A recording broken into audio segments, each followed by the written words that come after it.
Good afternoon, and welcome to the Kaiser Family Foundation's new webcast series, U.S. Global Health Policy in Focus. We are coming to you live from our broadcast studio in Washington, D.C. I'm your moderator, Jen Cates, Vice President at the Kaiser Family Foundation. In Focus will bring you discussions and take your questions about current issues and debates concerning the U.S. government's role in global health as a donor, partner, implementer, and often world agenda setter. Each program will feature leaders in their fields who will share their views and experiences with us. Today, we are very, very pleased to have the Executive Director of the Global Fund to Fight AIDS, Tuberculosis and Malaria, Dr. Michel Kazatchkine, as our guest on the first In Focus. Again, today's conversation is live and interactive, and we encourage you to submit questions now or as we go along. You can email your questions to infocus@kff.org. Dr. Kazatchkine took the helm of the Global Fund in 2007 and has spent 25 years fighting AIDS as a doctor, policymaker, diplomat, and of course wearing many, many other hats. His involvement with the Global Fund started with the fund's inception, but he also saw the fund from different angles, including as a donor when he was the French AIDS czar. Our main focus today will be on the U.S. government and the Global Fund.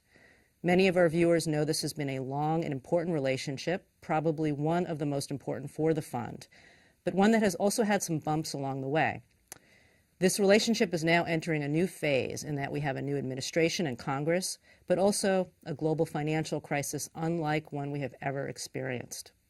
We hope to have a candid conversation today about how the Global Fund and the new administration and Congress will work together, particularly in light of this crisis. We also want to highlight some of the things that the fund does that get less attention, including its pioneering work to address TB and malaria in addition to HIV, and its newer emphasis on strengthening health systems. Again, to our audience, you can email us questions during this webcast. Send them to infocus@kff.org. Michel, thank you so much for being here as our first guest. Thank you, Jen, for the invitation. I want to start with something that is probably on the minds of those who know the fund, and it certainly was the main question people have been sending to us. The funding shortfall. The Global Fund has recently talked about the funding gap that it faces over the next couple of years of $5 billion. And this gap is not new to the fund. There's been gaps that the fund has talked about. This existed before the global financial crisis. Why this gap? What does it mean?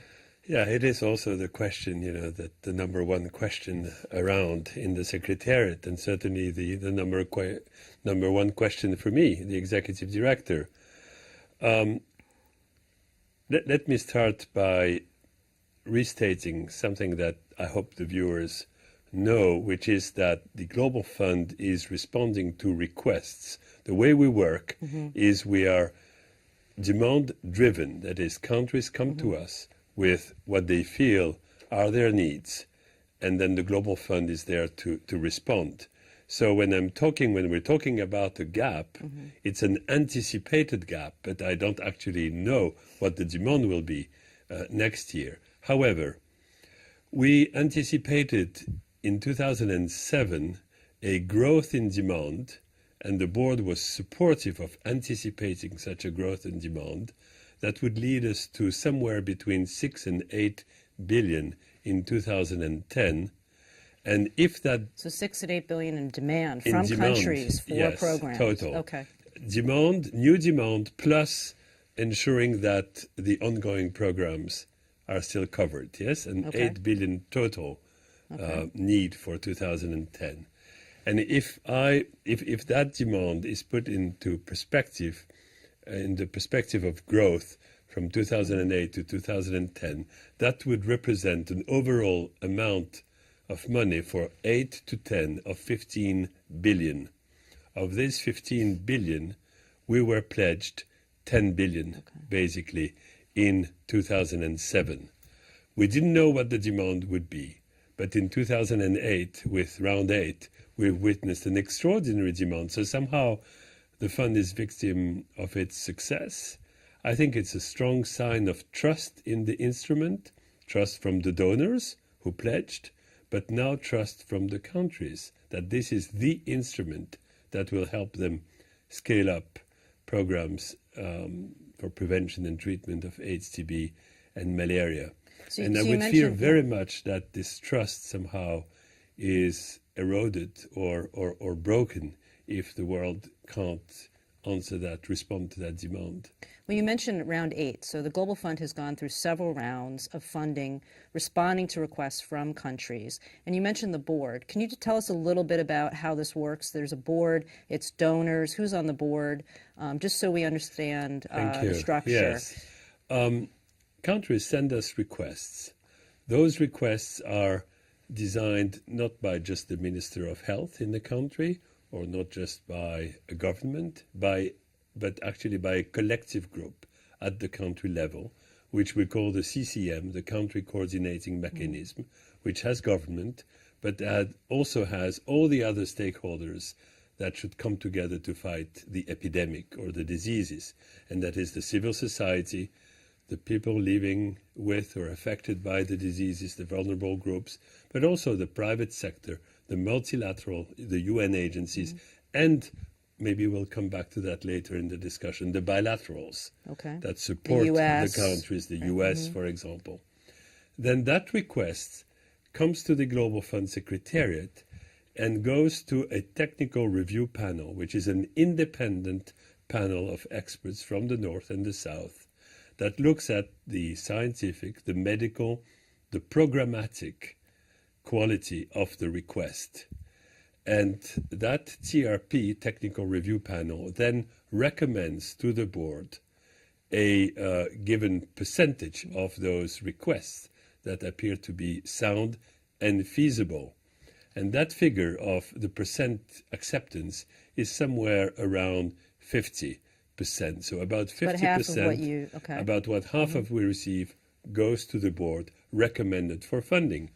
And until now, the board has somehow always approved for funding whatever the TRP was recommending for funding. And the board has already, in its history, approved some programs for funding, although we're not sure of having the actual funds. We were anticipating that those funds will come later and that they could be actually funded as soon as we have the funds. In round 8, we received an unprecedentedly high amount of demand. That was 3.1 billion in funding for 2 years. And the board finally approved for funding all of the applications that were recommended for funding, provided that when we negotiate the grants with the countries, we find a 10% efficiency gain on those 3.1 billion. So the board basically approved 2.7 billion in funding for the first 2 years of round 8. So I'm going to put this together a little bit because I started with the shortfall, which I understand is there's a demand that's coming to the Global Fund. The Global Fund is reviewing on technical merit proposals, hoping that the funding that's recommended will be there, and that comes from recommendations from the board. Talk about the board a little bit, and I want to get to the U.S. because the U.S. and the Global Fund have played obviously a very important, they had a very important relationship, and we hear about the gap. What is the U.S. government's responsibility with the gap? Is the U.S. Should the U.S. help fill it? Should the U.S. be there talking to other donors to help get them to fill it? The U.S. is the largest donor to the fund, but some have said, is that still enough? So talk a little bit about that, because I think it would be helpful to figure out how this gap is going to get addressed with all the demand. The gap has to be addressed by the donors. Okay. The board is more than just the donors. Mm-hmm. The board of the fund is a very innovative board, actually, in global health and in development in general.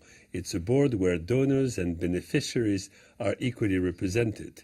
It's a board where, despite the fact that most of the funds we get are from the public sector, the private sector is also quite prominent among the donors on the board. And on the beneficiary side, it's not only the countries or the regions of the world that receive grants, it's also the civil society that actually has 3 of the 10 so-called beneficiary seats on our board. So it's a board that truly reflects, in addition to what we have, the multilateral agencies, the World Bank, WHO, UNAIDS. So it's really a board that reflects all stakeholders coming together to fight the epidemics. When it comes to donors, let's be very clear. 95% of the funds of the Global Fund come from the governments, the public sector of the industrialized world, and mostly from the G8 countries. And the US represent close to 30% of the funding of the Global Fund. So it's an absolutely key donor to the Global Fund. The US were associated with the Global Fund from the beginning. The US representatives to the board have always played an important role in decision making, in policy setting, and of course financially. It's a major contributor, not only by the fact that they bring those close to 30% dollars, but also because there is this law passed in Congress that for each dollar that the contribution of the U.S. would not exceed 33%. So the U.S. of the total that the fund receives, so that in fact the U.S. contribution plays a significant leverage role. For every dollar that the U.S. would put in, the rest of the world has to put $2. So in other words, our Congress sets a limit on what the U.S. can contribute. The U.S. is the largest contributor. Let's get back to the gap for a second. If some would say, well, the U.S. has to step up and address that, but there's a limit in the Congress. So how do you respond to that? No, the limit is 33% of overall spending. So, yes. And you're here this week in part to talk to the U.S. government and other stakeholders in the fund. What's your message to the U.S. today? We have a new administration. We have a new Congress. We have some tough decisions ahead of us as a country, given the financial crisis and our own economy. What is the Global Fund saying in that case to say, well, why the Global Fund? We have our own programs.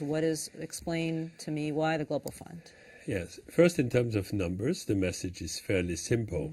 We anticipate, again, I have to see the demand, but we anticipate a need for $8 billion for 2010, given the fact that we will have to continue funding all the ongoing programs, plus we will have to fund a new round of requests. And within that new round of requests, we will also fund a new type of applications that the board has decided to push forward, which is very interesting, which is countries not coming with a specific program on the disease, but now asking the fund to fund an overall strategy. So a more long-term, comprehensive, integrated into national strategic goals of the health sector, specific disease-related strategies. So 8 billion. Out of that, the calculation is 30% of a U.S. contribution would be around 2.7 billion as a request to the U.S. for 2010. Now, the message is, I am concerned, as everyone is, about the context, and I realize and I know the difficulties. And every capital I tour, You're having the same conversation. I'm having the same conversation. Let's also not forget that the developing world is impacted by the crisis as well. That even though the percent of their budget devoted to health is increasing towards the 15% goal set in Abuja, the absolute amount that this will result in will be decreasing because the developing world will be strongly impacted by the crisis as well. So the crisis is not just a crisis on the donor side. My message is health, we all understand, is a priority in development. It is an investment for development. It is an investment for overall security. We can't build a globalized world where hundreds of millions of people will be kept in disease, hunger, poverty, and illiteracy. We have to have development, solidarity as a key instrument in our foreign policy. And actually, this is what I heard from the first statements by Secretary of State Clinton. This is what I also read and heard from the Obama administration and from Senator Obama when he was campaigning. And we have, what I'm also messaging is that we have achieved in the last 8 years results at an unprecedented scale. The number of people now receiving treatment for AIDS worldwide, the number of people protected from malaria under bed nets, the number of people receiving treatment for tuberculosis have increased to a scale that many of us were not actually anticipating or even thinking of 5 or 7 years ago. We have made very significant progress. We're fully accountable for the money that has been invested, and that money saves lives. And we can show that. We're providing results. I'm currently working on preparing the next G8 meeting, working towards the next G8 meeting. I want to say, and you know that the first meeting that talked about G8 meeting, the Global Fund, was the meeting in Italy in 2001. So we're now at the full circle. And I'd like the leaders of the G8 to say, we are proud of what we have achieved. We have really moved global health, one of the most shocking, immediate, evident inequities in the world between the North and the South. We have moved it tremendously. So the message is, let's be very careful. As the needs grow, if the funding remains steady, we will lose a lot. And becoming slow on funding and expanding on global health is very dangerous. We know that from past experience in malaria. And of course, we would destroy that trust that the South and the developing world has built into the towards the donor world and the South, the hope that millions of people have because of what they see the Global Fund and PEPFAR has been bringing to the world can really be at risk. Here's a couple of ways to think about, though, a donor looking at the Global Fund and all these other demands. What would you, I mean, a donor like the U.S. could decide, yes, we want to keep maintaining our commitment to fighting these 3 diseases, but we're going to build our own programs up. Or we're going to scale back here or there, but we're going to stick with our bilateral efforts, our own efforts in countries. Again, what does the fund do by the virtue of it being different and bringing together different entities that make it different and complementary, or is it, how does it work that First, Jen, when you talk about the commitment is the commitment to reach the Millennium Development Goals. That's the commitment of the international community. And that's the commitment of the U.S., as it is the commitment of every country in the world. And we're on our way, but we're late on many of the Millennium Development Goals. I guess we're reasonably doing on malaria if the effort is continued and if it's expanding. We still have much more effort to do on AIDS and on tuberculosis.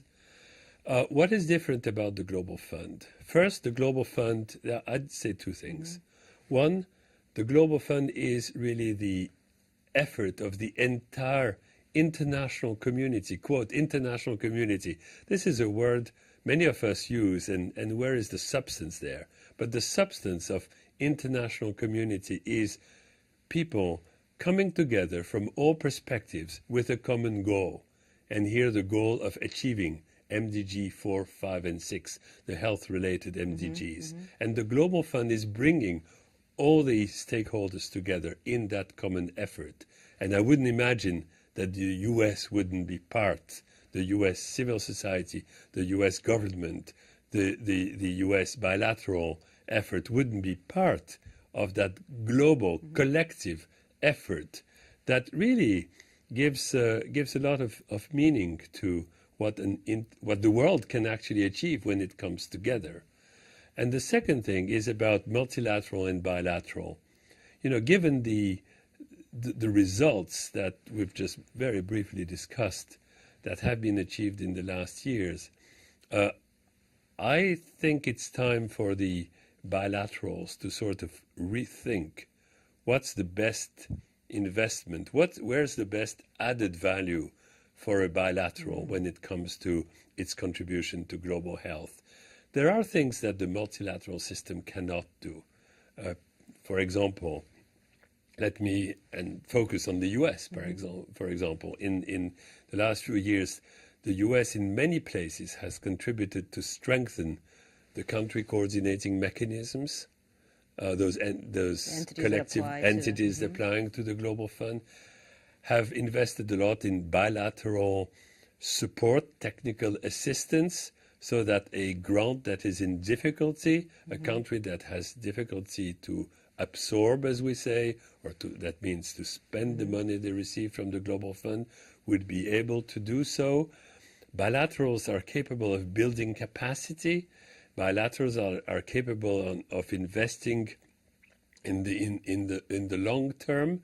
Bilaterals are capable of doing a number of things better than the multilateral system. But the multilateral system has shown with the Global Fund in the last 5 years that it is capable of transferring, of investing the global community's money or the donors' money into countries, into programs that are country-driven, country-owned, that are fully inclusive of all components of the society, that are performance-driven, that provide results, and that can be fully accountable for the way the money is spent.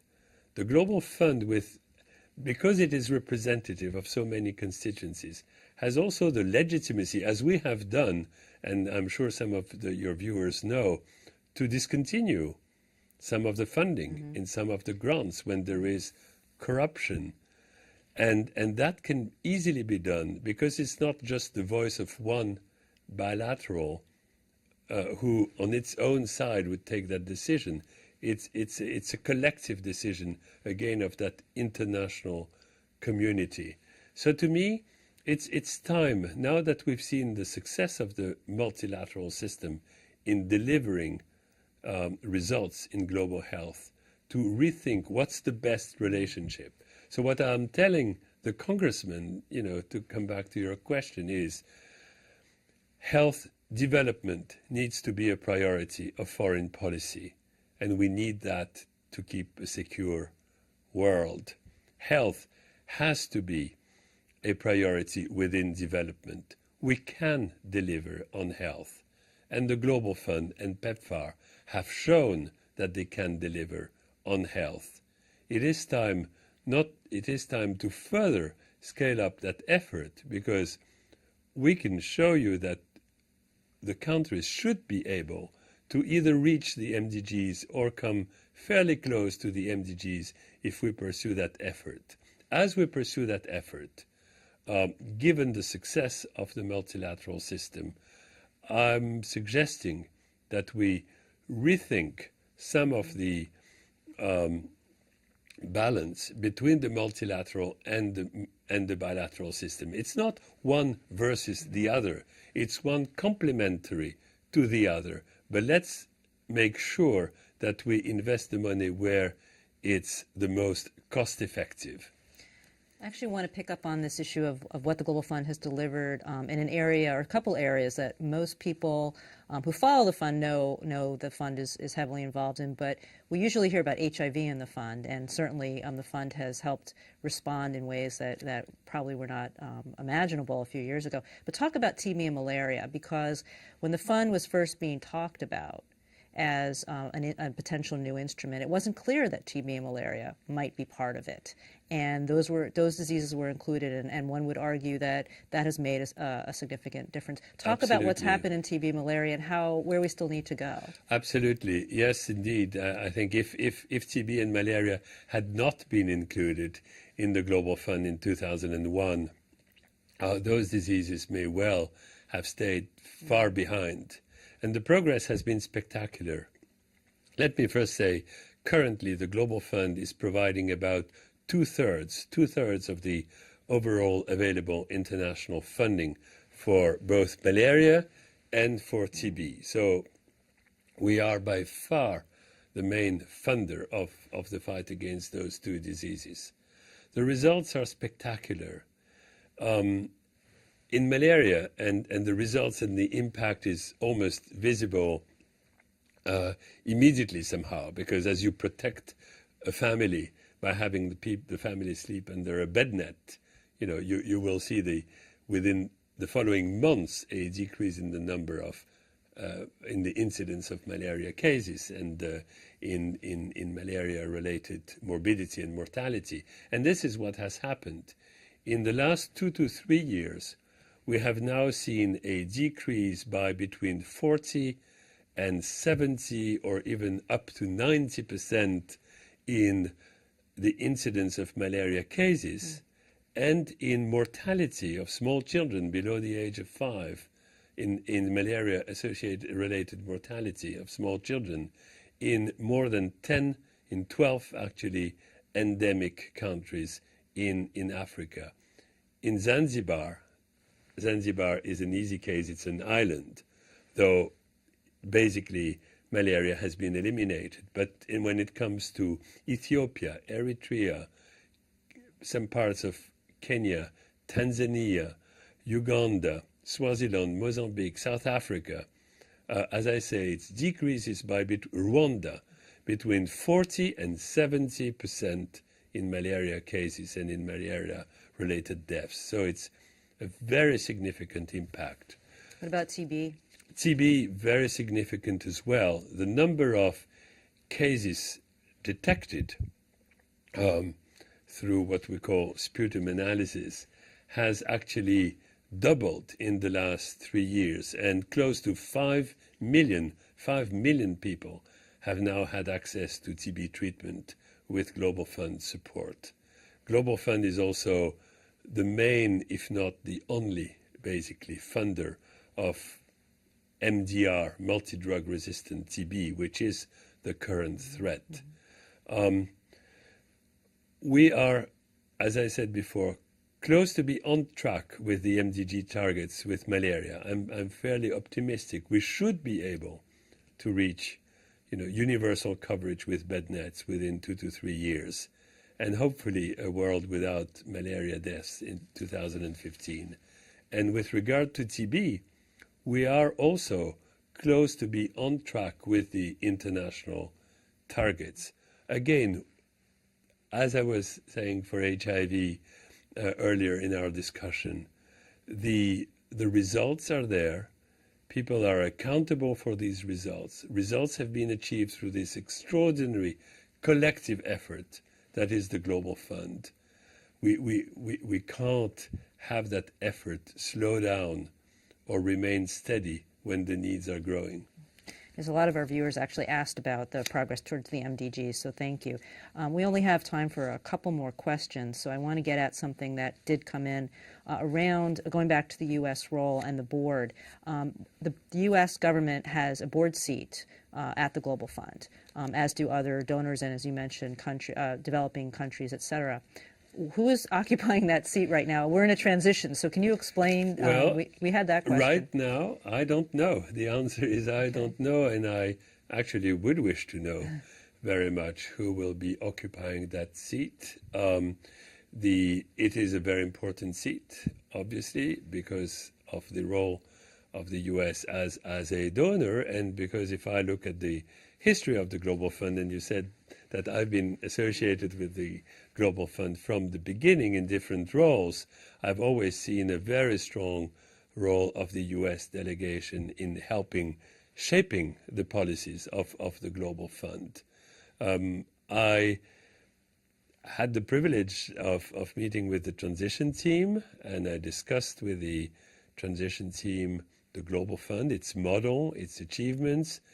I expressed my hopes and my objectives. We're now in a transition time. I'm currently waiting to know what will be the final budget contribution for 09.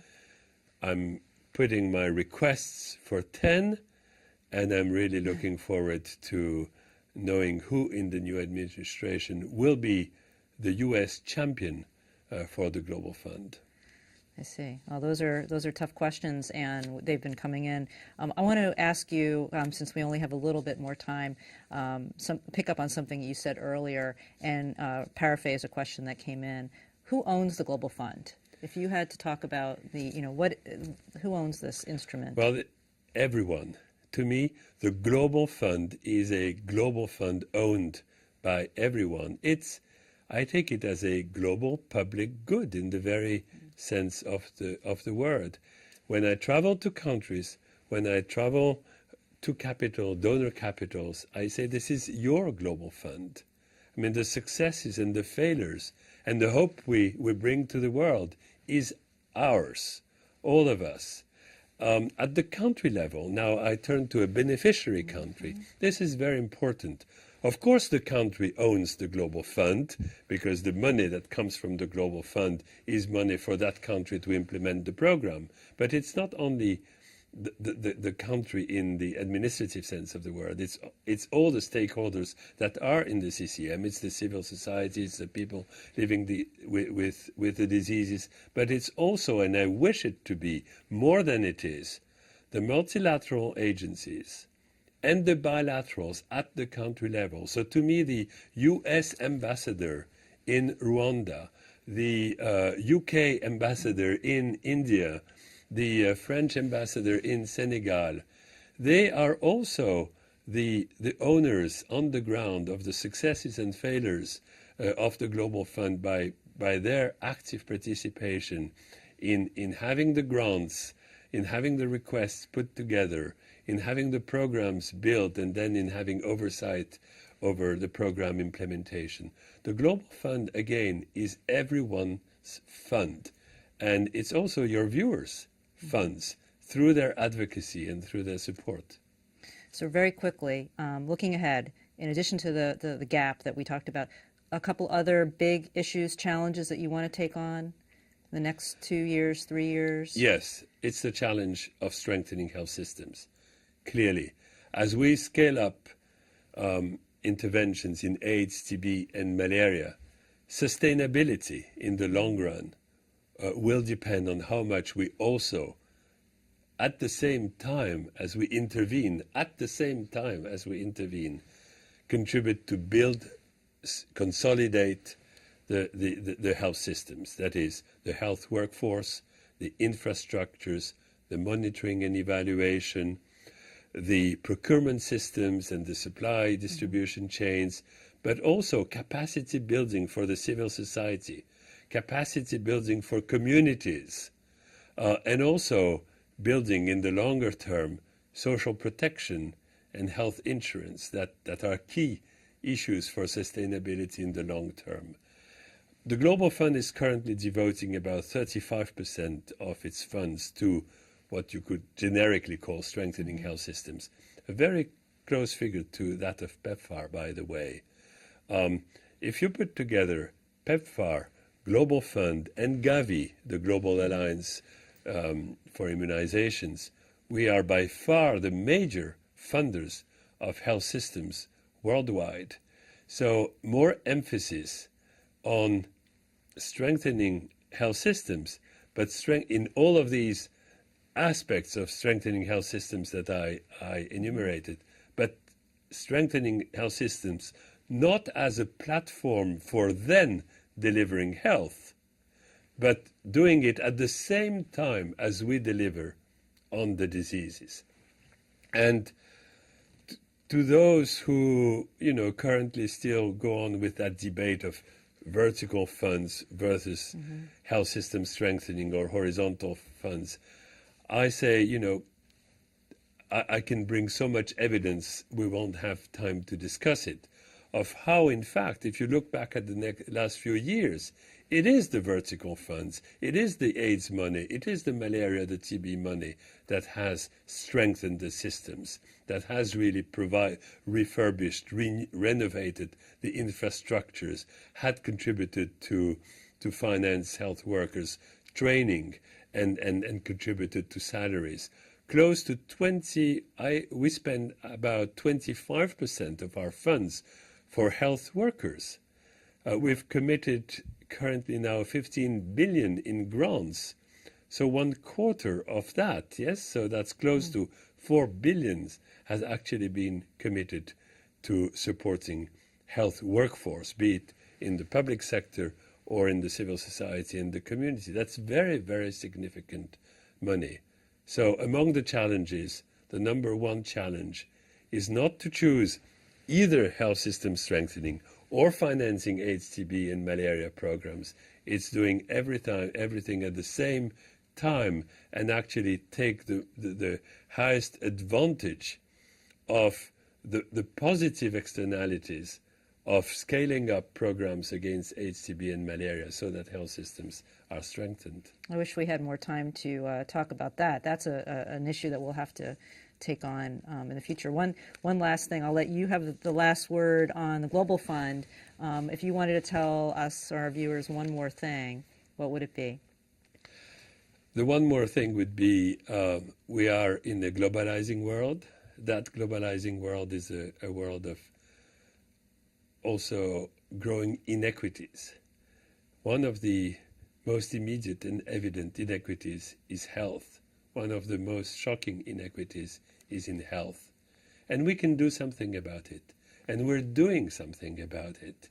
So let us all, come together strongly, advocate and move so that people, wherever they're born, can equally access to health. Thank you. Thank you very much for being with us today. We very much appreciate it. And I would like to thank all of you for your questions. On our website, www.kff.org, you will find additional resources on today's In Focus. And we encourage you to share the video and transcript with your own audiences. We also hope that you will join us for future webcasts of U.S. Global Health Policy in Focus. I'm Jen Cates of the Kaiser Family Foundation. Thank you.